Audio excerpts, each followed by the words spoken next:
राधे राधे प्रणाम। हम पूनम अपने यूट्यूब चैनल पूनम सरिता संगीत में आप सबके तहे दिल से स्वागत करते ही आज बहुत सुंदर सोहर गीत लेके आई। आज हमारे नंदलाल 1 महीने कंप्लीट कर दिए, एक महीने ये दुनिया में उनका आए हुए हुई है। तो आज उनके नाम से ही गीत जाता सोहर गीत। आप सब उनके ऊपर खूब अपन प्यार और आशीर्वाद बनाए रख जाइए। गीत सुने कैसे लाग।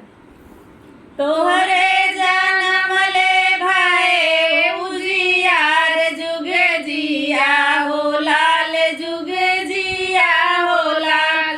तोहरे जन्म ले भाई उजियार जुग जिया हो लाल, जुग जिया हो लाल।